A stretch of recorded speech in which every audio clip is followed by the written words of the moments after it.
Hi everyone. Trust that I find you all well this morning, and I hope that you are all keeping well in these unprecedented circumstances that we find ourselves in. They are certainly unusual times. We all agree to that. And I just want to encourage each and every one of us to say, try and reach out to people. If you feel you need to speak to someone, reach out to someone, call someone, text someone, and also think of people that might need you to talk to them, also to call other people and reach out to other people as well, so that we do this together and we'll get through together to the other side, because we will get through to the other side. This morning I was texting to someone very close to me, and I was just trying to encourage them to step out of their own box. It was why, oh, welcome. Someone is just welcome to everyone who's joined. Oh, welcome everyone. You found me already chatting and about this person that called me this morning. Hi, Farai. Hi, Mzukuru. I just wanted to tell you about this morning. When I woke up, I was chatting to someone, and they were trying to encourage them to step out of their own box. And it was while I was encouraging them about their own box that I began to reflect on my own box as well. Hi, Sis Mevi. I began to reflect on my own box as well. And I'll tell you two stories about myself. And then I'll tell you why they are relevant to me this morning. The first two things that came up to me this morning was I remembered myself as a 6-year-old girl. I was brought up in apartheid Zimbabwe. We couldn't go to school before we turned 7 years old, and we couldn't sign up for the library before we went to school. So it was kind of like a catch-22. And me being the sixth child in a family of older siblings that loved reading, I used to envy my siblings when they came back from the library with their books. And I remember one day I snapped. I just walked into the library. Of course, then it was safe for us to roam the streets. My library was like a mile away from my house.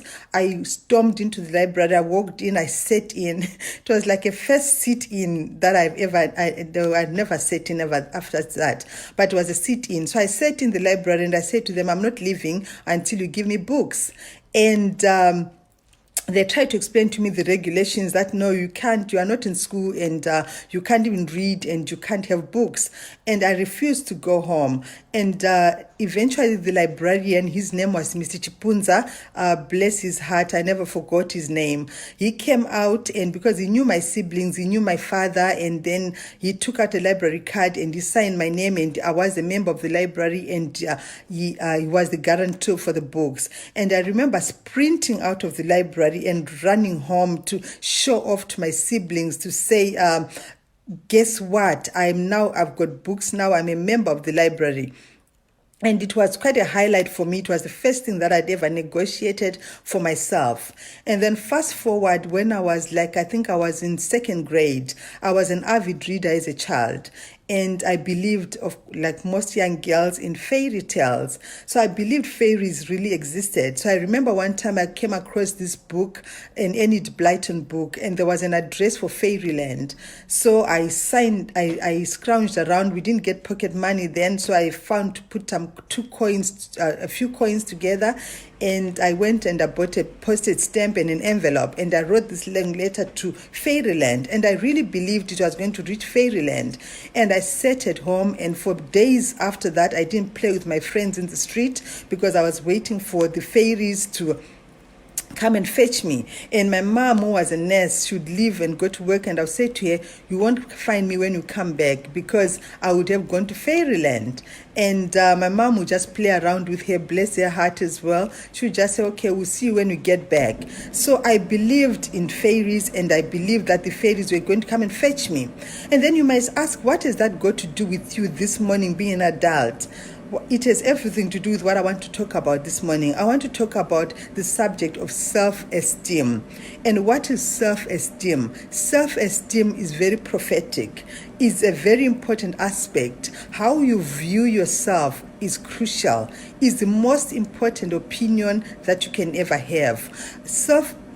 Your own subjective evaluation of yourself, your own concept, your self-concept, your belief about yourself, your narrative, how you view yourself, how you see yourself is crucial and is prophetic to your dreams and to achievement, to the level of satisfaction that you have in your life. So as I was pondering about that little girl, one thing came up to me was that our souls, they don't grow old. Our bodies do. They age, our maturity, our bodies, they age, our maturity levels, our mental capacities, they mature, but our souls, they never grow old. So I was thinking, what happened to that little girl that could step out and defy protocol and defy the regulations and believe that things were possible, as much as believing that fairies were going to come and fetch her? So I was thinking, where is that little girl? And then I began to think of a lion that is born in the wild. A lion that is born in the wild believes that it's the king of the jungle. A cub in the wild learns how to roar. It learns how to hunt. But a cub in a cage is a different animal altogether. My whole idea was, what happened to that little girl? Is it the same thing that happens to that little cub when it's caged? The conversation this morning is, what has caged you in? What has caged that little boy that used to promise the mother that I'll buy you an aeroplane, that used to promise the mother that I'll buy you a train? Because our souls, they do not grow old. Our minds do. Our bodies, they do. Our maturity levels, they change. So my whole idea is, we need to get back to our most vulnerable point, to dream again, to remove ourselves from whatever has caged us in. And because as young kids, we dream about the impossible things and we believe we can achieve them. My whole conversation is, can we pause and find that little girl? Can we pause and find that little boy? And say, what was it? Was it someone that walked out? Was it someone that walked in? Was it an event? Was it fear? Was it someone's opinion? What was it that caged that little girl, that stopped her from dreaming? That caged that little boy, that stopped her from dreaming? So my whole idea this morning is, can we pause and go back and retrace and see what happened to that little boy? What happened to that little girl? Because that little boy could have been the one who would have brought up the cure for cancer, would have achieved world peace, would have become whatever they could have become, had we not allowed our other people's opinions of ourselves to dominate over our own opinions of ourselves. So as we pause this afternoon, I'd like us to be encouraged to go back, to remove the pillars of the cage, to remove the bars that have caged us in, and allow us to dream again, to allow our self-esteem, which is more important than any other asset that we can ever have.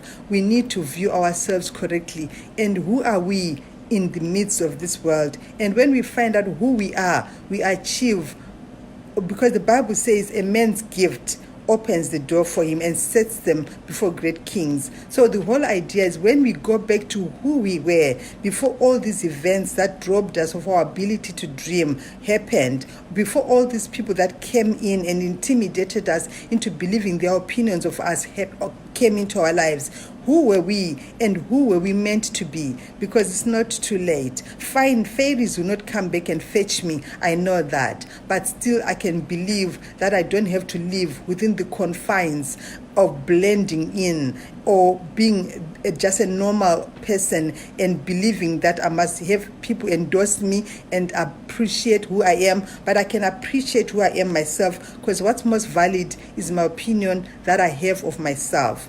I hope you'll be able to pause and reflect and find out what happened to that little boy and what happened to that little girl. I love you all. Have a lovely day.